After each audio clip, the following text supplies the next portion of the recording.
features you might find is that you'll have students that show a distinct interest in weather, and they would generally be typical of myself and others that I know, and I'll go through some of the things with respect to that throughout this presentation.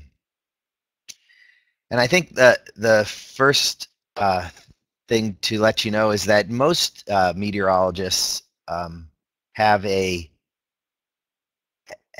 cause for their interest in weather. And I grew up in Seattle, doing a lot of stuff outdoors, hiking, camping, fishing, and things like that. And it had me watching the weather very closely. I like to do all those things, and I always wanted to be able to go out and go fishing on the boat if the weather was good. And Seattle has some interesting weather.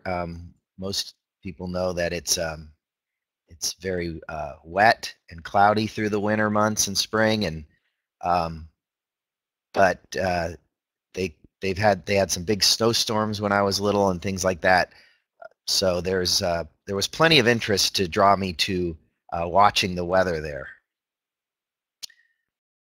And my part of my interest in weather was really identified by my parents.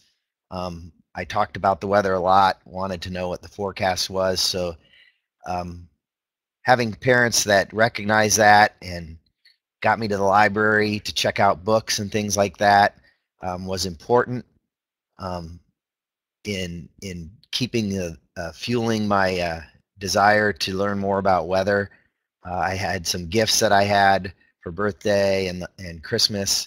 I listened to a marine weather radio all through the night, some nights, just listening to the forecast and listening to boats report on the weather as they were out in the ocean. And then I had a weather station that for a number of years I recorded the weather on, and I attempted to make forecasts from, which were not very successful, but it was a start there. So having that interest, there are a number of things that students kind of need from teachers and to help move them along into with their interest in meteorology and maybe ultimately a career in meteorology. It's very sciences focused, obviously, from the physical sciences, environmental sciences, chemistry, and physics. They all play a large role in understanding meteorology. There's a lot of different aspects of meteorology beyond being on TV. And so keeping a focus on the sciences and all the physical occurrences around in the atmosphere and in the environment are important. Also, math. Math is extremely important in a degree in meteorology. I took a lot of math. And, you know, I note there that you don't need to love it. If there's any math teachers on, I apologize for that. But I did not really like math. I did eventually liking math in college, but it needs, there are a lot of meteorology students that have interest in weather that are generally shy away once they hear that it involves a lot of math. And really, if someone has the right interest in the field, you can push through that once you see math applied to meteorology. And then, of course, with almost every career, communication is important, but in meteorology, it's actually maybe more important than most, because there's a lot of forecasting and research that's done. And I had a former boss of mine that I'll mention later who made the point that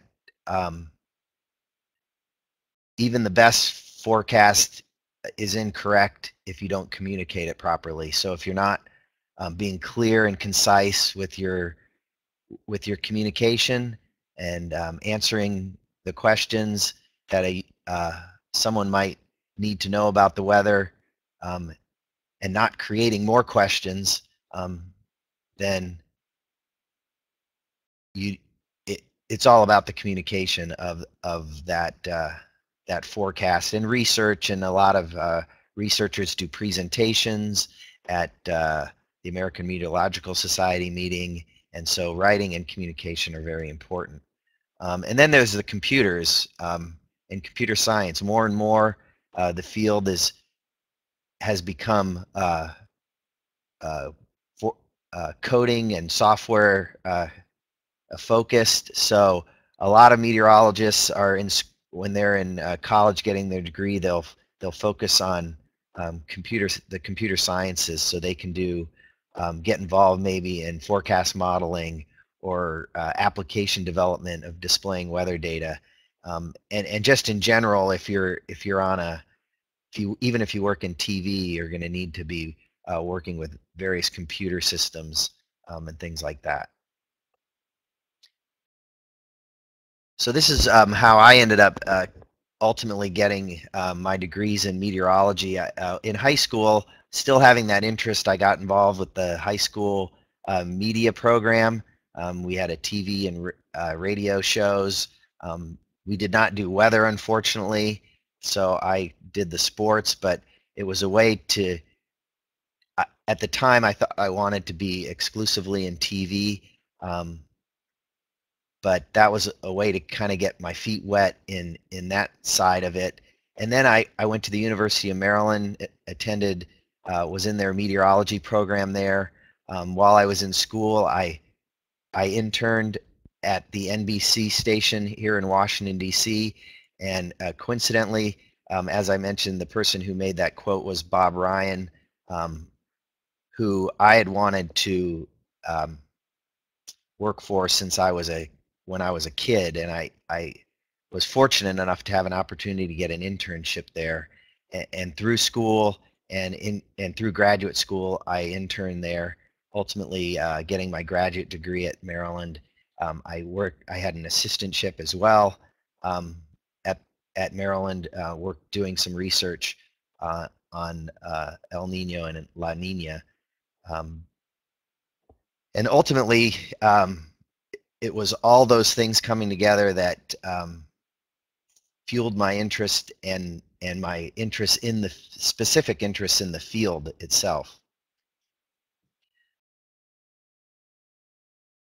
So then it comes time to figure out what you want to do with meteorology from a career perspective. And I mentioned that, when I was younger, it was about television. I mean, most people, their exposure to meteorologists is the guy on TV. So the first question most meteorology students get is, so you want to be on TV? And for a lot of meteorologists, when they initially start, it's yes, yeah, I'd love to get on TV. But once you get involved in the programs, you quickly realize that there's much more going on in the field than television. In fact, television is a small fraction of a percentage of all jobs. The other areas that you can get involved with meteorology as a career is in the private sector. There's a lot of, my company, Earth Networks, WeatherBug, has a number of a large percentage of our staff is meteorologists, and they do anything from business development to sales to operational forecasting to programming to modeling.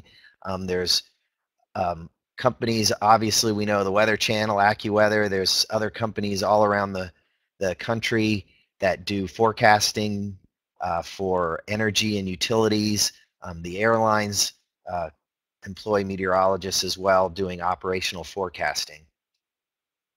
And then there's the government. Obviously, National Weather Service is this central point of forecasting and forecast product generation in the country, supplying data to all those private sector companies.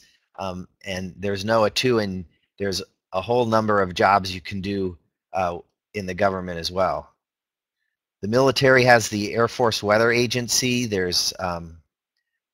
do the forecasting for troop deployments and any of the engagement our military has around the world. Usually those students go through a university while in the Air Force, and then they eventually end up being forecasters in the Air Force Weather Agency.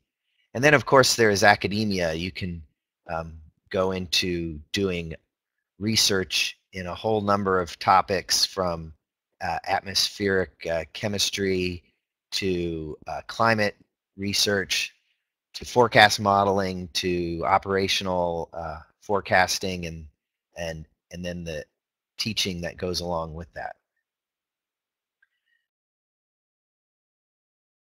So after finishing my schoolwork, I continued working at WRC TV. I went from an intern to a meteorological producer. I produced graphics and forecasts for the on-air meteorologist, among some other tasks in the office. Concurrently, when the internet boom began back in 1995, I was fortunate enough to be there. We started the first television weather website there. I was the web manager for that site, and I got a good introduction to the .com boom that went on from 95 through 2000, 2001. And then I also did some on-air work. I did some weekend work and some vacation fill-in over that time.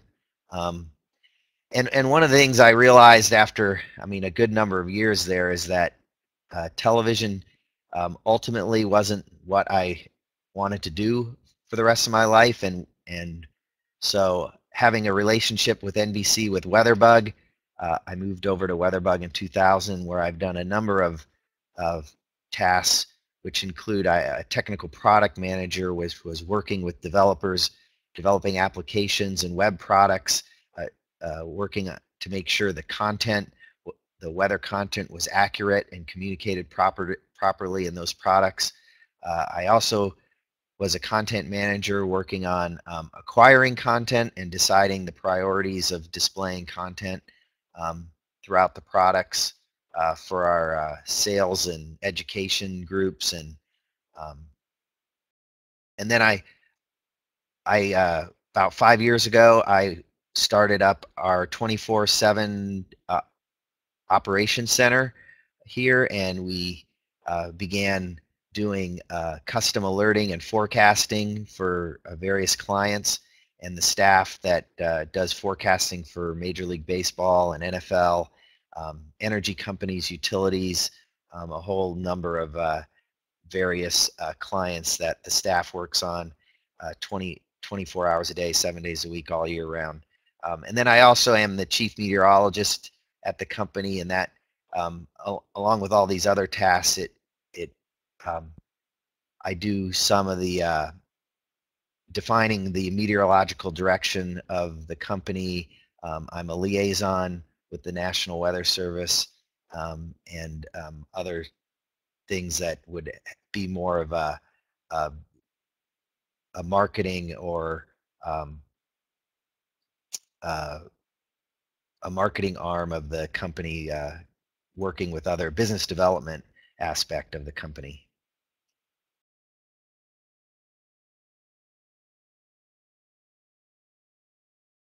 So these are some of the things that, like I mentioned just now, there's a whole number of things that I've been able to do here. One of the things that is a nice perk from working here is that I have been able to do storm chasing with respect to the company. We did some educational storm chasing ventures and hurricane chasing ventures with some teachers a number of years. I've been in a hurricane when it made landfall, and went tornado chasing in the plains a number of times. So there are a lot of different job functions that a student in meteorology can end up doing, from marketing to business development. As you can see, there's just a whole host, and having people who are interested in meteorology understand that it's more than just TV is an important um, part of when I talk to groups about um, meteorology and weather and the hows and whys of weather. It's, kind of educating people that there's so much depth to the field to get where it ends up getting the forecast from the forecaster they see on TV. Um, there's much more people involved. So that's pretty much the presentation. If anyone has any questions now about the field or the careers or anything with respect to students being interested in weather or things like that, I'm open for them.